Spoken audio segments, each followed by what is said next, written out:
On va évoquer un sujet très important pour le personnel paramédical à propos éthique et moral sur le plan code déontologie professionnelle des paramédicaux. Autant que dans le cursus de formation paramédicale, nous avons tout un cursus de formation sur le secret professionnel ou bien la morale professionnelle.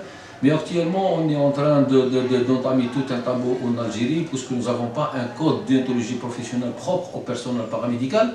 Et actuellement, nous sommes en train de faire un travail devant nos patients et on est obligé de passer à la confidentialité, au secret professionnel. Aujourd'hui, on va évoquer le sujet sur la position éthique à propos de la responsabilité et qualité dans les soins infirmiers. Si on va parler avec le groupe qui assure la fonction ce jour au sein du service de chirurgie orthopédique traumatologique de l'OH Dr Benzerjeb, si on va parler c'est la qualité des soins qui répond aux trois impératifs professionnels et moraux, on va évoquer trois points essentiels. Premièrement, en tant que personnel paramédical, on doit donner des soins professionnels, soins de qualité. Deuxième point, on va donner des soins sécuritaires, c'est la sécurité et qualité des soins au milieu hospitalier. Troisième point, c'est on parle comment faire donner des soins équitable pour tous les patients.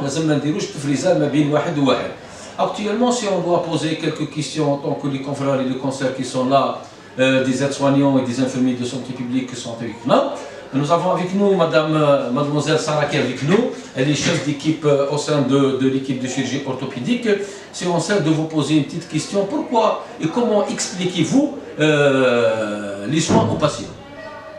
La communication joue un rôle très important في les soins. دونك علاش نكسبليكو العلاج للمريض من الواجب تاع الممرض يقدم نصائح وارشادات وتوجيهات على كونسيرنو العلاج على المدى القصير والبعيد للمريض.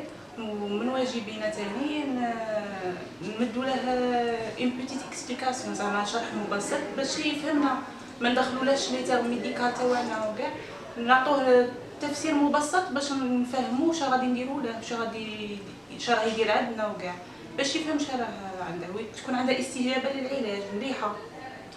Merci bien, c'est vrai, comme vous avez dit, on est obligé d'expliquer des soins effectués aux patients. Le professionnel doit fournir aux patients des renseignements et à sa portée qu'il soit en mesure de comprendre et d'accepter sa pathologie. Si je vais essayer de passer à mon confrère et mon ami Mohamed qui est à côté de moi, M. Bloudan, soyez le bienvenu parmi nous.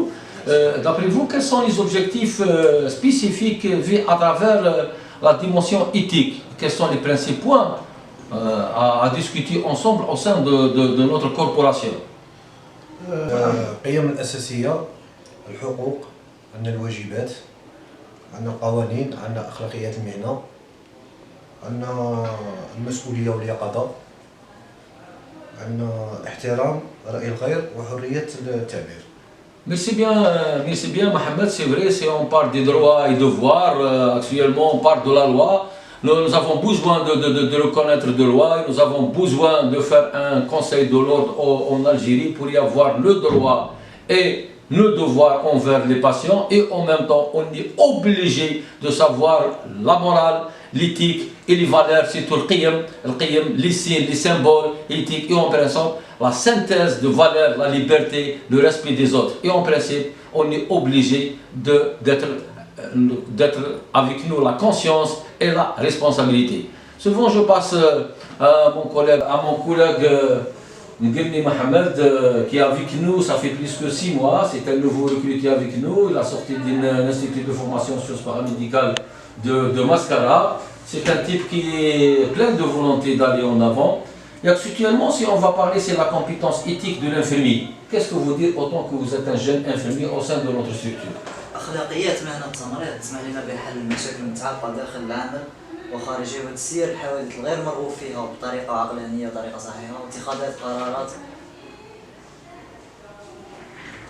قرارات تكون صائبة اتجاه المريض. Merci bien mon ami, c'est vrai, si on parle d'éthique et de compétence de l'infirmier qui doit être permis de résoudre tous les problèmes au sein d'une structure hospitalière et de savoir les droits et les devoirs de notre privilégié et de faire en place à une situation conceptionnelle. On est obligé de résoudre les problèmes et de résoudre les conflits de services et de crever l'abcès au sein entre nous. Sinon, si nous avons un problème, on doit y avoir où on va partir. Est-ce qu'on va partir au mouvement associatif, on va partir au mouvement syndical, autant que nous n'avons pas un conseil de l'ordre propre à nous, en tant que professionnels de la santé, des infirmiers. Souvent, j'attache attention que nous avons avec nous une stagiaire deuxième année, assistante médicale en deuxième année à l'ITSP de Rome.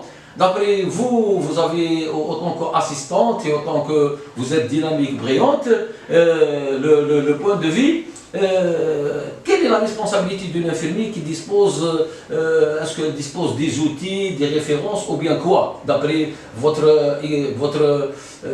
expérience au sein de notre service? Comment vous... الحاجة الأولى اللي هو مشكل على المستوى الوطني ماشي مع أي مستشفى هو ترتيب مهام الممرض ومساعد التمريض. يكون كل مسؤول عن مهامه، يكون كاين وصف وظيفي راجع بقانون 21 مارس نورمالمون 2011 اللي يكون يؤدي مهامه وما يتدخلش بمهام واحد اخرين ولا لا يتم تكليفه بأي مهام من طرف أي مسؤول. وحتى إذا تم الضغط عليه لأداء المهمة خارج الوصف الوظيفي تاعه يتقدم بشكوى إلى المسؤولين أو النقابات الموجودة داخل المؤسسة أو خارج المؤسسة. كاين ثاني الضغط أو الكثافة العمل تؤثر على نوعية العلاجات. كاين ثاني عدم تحمل مسؤولية أي عمل خارج نطاقه، من واجب الممرض ومساعد التمريض الرفض التام لأي عمل خارج نطاق الوصف الوظيفي تاعه. C'est vrai, la responsabilité de l'infirmier dispose de plusieurs outils et des références sur lesquelles on s'appuie sur les compétences de soins, sur la conception de soins. Actuellement, si on voit le dossier patient, s'appelle le dossier médical, c'est en principe, il s'appelle dossier patient, puisque le dossier patient qui comporte 3 volets, qui est le dossier administratif, le dossier médical et le dossier paramédical. En tant que professionnels de la santé, nous n'avons pas un dossier de soins propre à l'infirmier, c'est le dossier de soins infirmiers. Autant, est-ce que nous avons une fonction scientifique, ou bien nous avons uniquement un outil d'exécuteur d'une application donnée soit par un administrateur ou bien un praticien, c'est tout à fait le sens contraire. On est obligé de revendiquer nos droits, dans le côté scientifique. Dans le côté scientifique, on va ajuster les fiches de poste pour que chacun prenne sa position dans sa fiche de poste. Il doit respecter le profil de poste et on doit appliquer les droits et devoirs. Sinon, on ne peut pas appliquer un ordre médical. On applique uniquement le rôle médical qui est délégué par la prescription médicale, mais qui est géré par la réglementation. Puisqu'on va argumenter les protocoles de soins, les qualités de soins. On ne peut pas donner une qualité de soins avec un travail de manière fauche. Parfois, on fait des gestes médicaux. Est-ce que le قانون يحمينا؟ القانون ما يحميناش. حنايا غادي تدينا العدالة الهوية. Ça veut dire actuellement, vous êtes là, il faut appliquer uniquement le statut particulier le 11 mars 2020. On doit appliquer la réglementation. Chacun de nous, il fait uniquement sa fonction. Par exemple, moi, je suis un cadre paramédical, je dois gérer uniquement ma fonction en tant que cadre paramédical. Je dois connaître ma mission, ma fonction et mon activité. Par contre, si vous êtes un aide-soignant, je fais uniquement ma fonction en tant qu'aide-soignant et je n'ai pas le droit de faire autre acte. Je suis un infirmier de santé publique, je dois faire uniquement mes actes en tant qu'infirmier de santé publique. Quoi que ça arrive, je ne suis pas protégé par la réglementation. Quoi que ça arrive qui me couvre, actuellement, c'est un problème éthique et moral sur le moment de faire révolter et de faire s'exprimer au sein de nos confrères paramédicaux au niveau national pour faire une coopération ou bien une coordination nationale des infirmiers. Et je vous remercie.